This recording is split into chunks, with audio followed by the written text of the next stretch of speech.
Welcome back to video 2 in this 4-part video series dealing with toxic employees. Now I really hope that you enjoyed the last video. In this second video what we're going to look at is just one prevention strategy for making sure that your organisation doesn't end up with a toxic employee. And the prevention strategy that we're going to focus on is creating the right culture in your organisation. You see, it's very important that you create the right culture, because toxic employees thrive in certain cultures and organisations, where in others they're just stifled. They're not allowed to be able to get away with what they want to do. So how do we create a culture in our organisation that makes sure that these toxic employees don't come in, or if they do get into our organisation, that they pretty soon leave of their own accord?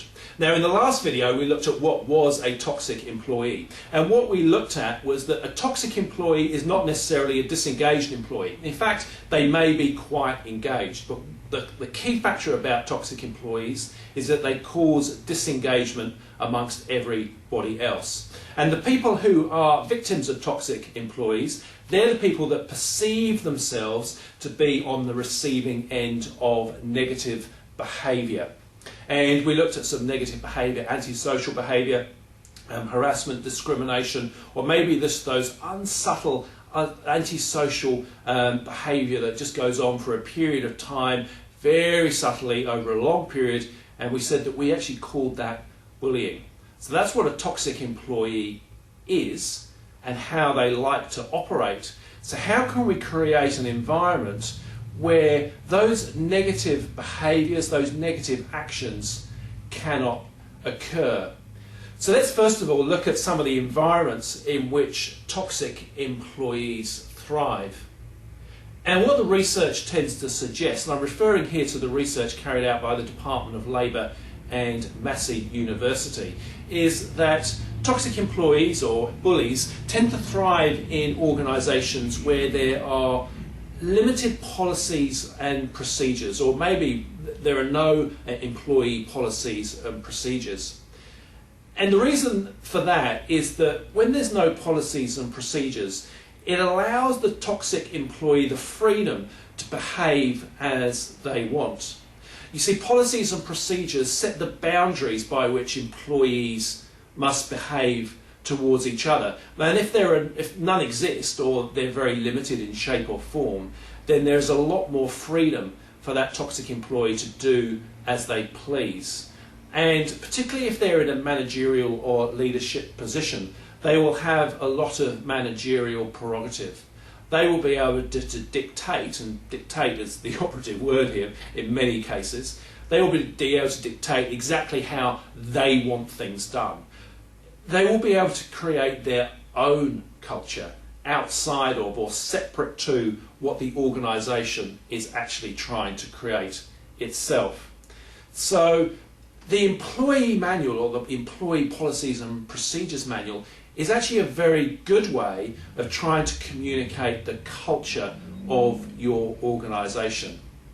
So limited policies and procedures, that's the first environment in which toxic employees thrive.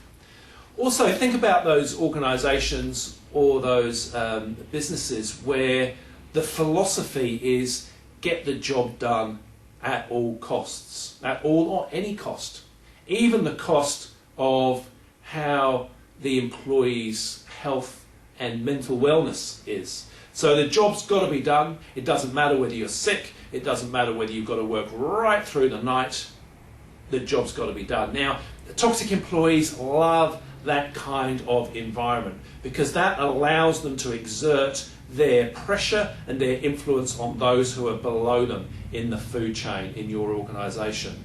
So if that kind of culture exists in your organisation, and there's not that sensitivity to people's needs or people's lives outside of their work, then that's going to be an environment in which toxic employees are probably going to thrive.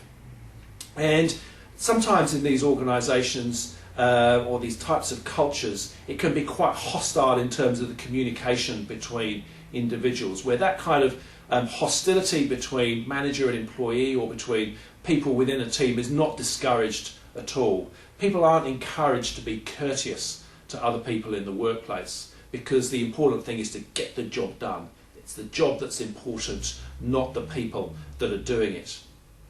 And the other type of culture where toxic employees love is where there is no transparent ability for victims of bullying or the victims of a toxic employee to be able to complain to someone above them. To be able to complain to, say, an HR manager or to the business owner and actually say, well, look, and sit down with them in a confidential environment and say, well, look, things aren't quite working in this department. I'm feeling as if I'm being unduly pressured by this person. Where there's no kind of outlet for the victim, then the toxic employee is going to feel very free, got that liberation to be able to go out there and exert their pressure on others because they know that they're not going to be the subject of any kind of disciplinary or performance management process because the victim just simply hasn't got an avenue in which to complain. So I want you to just have a look at inadequate policies and procedures and training in just a little bit more detail. Because if you're going to create a culture in which your organisation is not going to have any toxic employees, what do you actually need to achieve? What do you need to put in that employee policy manual? And I think the first thing, the key thing is that as an organisation, you need to have a vision which all your employees believe in. A vision which they're able to get behind and they're able to work towards. So they feel this kind of unity amongst themselves towards a common goal. Organisations without vision, who just lack that direction, tend to be organisations where toxic employees can impose their own vision, their own idea of where they believe the company should be heading, which may not be aligned to those of others within the organisation. And because they probably have little supervision and quite a large degree of managerial prerogative, they're able to exert their own culture onto people. So if you've got that vision clearly articulated and set out in your employee policy manual, or even on the walls of your organisation, maybe in a photo frame or something like that, that's just going to be one little tiny thing that you can do to make sure that all your employees are aligned. And if you get that one person who doesn't fit behind that vision, they're actually more likely to move on to another organisation where they have a little bit more freedom to exert their own views and their own way of doing things. The next important thing about that policies procedures manual is to have a dignity at work policy. Now, what do I mean about a dignity at work policy? Well, basically what I'm including there is things about anti-bullying, anti-harassment, anti-victimisation, assaults policy. All these things which preserve an employee's dignity at work. So you're communicating to all your employees, look, hey, we have a zero tolerance in relation to this type of behaviour. And we talked in the first video about how some toxic employees can end up in managerial or leadership positions when really they're not quite ready for it. And that can be a cause of their behaviour. So one thing you can do is make sure that your employees who actually end up in those positions have proper training in leadership, that you don't just promote people into these positions because they're good at what they do, at the technician's job, that you're promoting them into these positions because you think they have an aptitude for leadership. And if possibly they don't have that aptitude for leadership, you can actually train them in leadership skills and qualities so they don't actually then fall into the trap of having poor leadership qualities and exerting pressure on those who they're meant to be leading.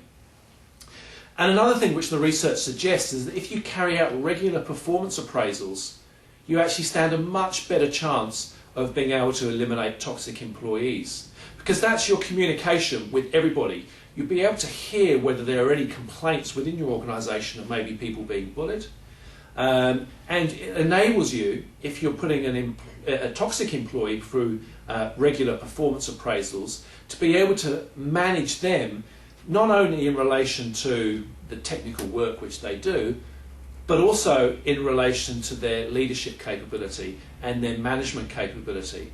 And as part of that performance appraisal, you might want to go to some of the people who report into them and get their views on how that manager or that leader is performing. That kind of 360 approach to performance appraisal. And if you can do that and you can get a better idea of how that manager-report relationship is going, you stand a much better chance of being able to deal with that toxic employee before things maybe get out of hand. And I think another important aspect of an organisation that is very successful in terms of eliminating toxic employees is that whenever you have a success in your business, you always celebrate it and you reward it. You see, toxic employees, they like to take the credit for things that they shouldn't be taking credit for. So somebody else in their team will do something really, really great, but rather than share that success with them, they will step forward and take all the credit. Now, of course, that's going to have a very debilitating effect on that employee who's done all the hard work. So if you've got a culture in your organisation where as an organisation you share the success of your team and you encourage people to actually share their successes and also share their failures as well, then that's going to be an organisation which is going to probably not be suitable to that toxic employee, because they're going to be the ones who ordinarily will want to take all the credit or to pass on all of the blame. And if you're an organisation that doesn't tolerate poor performance, that if you see examples of poor performance arising, you address them immediately, whether through informal coaching initially, and even if you have to go through a formal performance management process later on, then you're a kind of organisation which sets a standard of operation, a standard of culture, and I think you're going to be an organisation that's probably going to be less likely to have toxic employees in your workplace. So, those are just a few ideas about what you can do to create a culture in your workplace which is going to prevent toxic employees from thriving. Just a few ideas. We've skimmed the surface, I know, but before I leave you on this video, I want to give you a few exercises to do between now and video number 3. I want you to take the ideas that you've got from this video and have a think. What is the culture of your organisation? See if you can sit down and describe it. And once you've done that, have a think about, does it need to change or should it change? And what should it change to? Then I want you to get out your employee manual and have a look. Does it have a dignity of work policy or something similar? Does it deal with things like bullying, harassment? Maybe it deals with harassment, but maybe you've got nothing specific in relation to bullying. And then finally, how would you rate your business in terms of regular performance reviews and the training of your employees? On a scale of, say, 1 to 10, where would you put your business? And then write that down. So have a think about that. Just spend 5 or 6 minutes doing that after this video. And I look forward to seeing you in video number 3, where we're going to be looking at some of the strategies for responding to complaints about toxic employees. My name is Michael Smythe and I'll see you in video 3. Thanks a lot.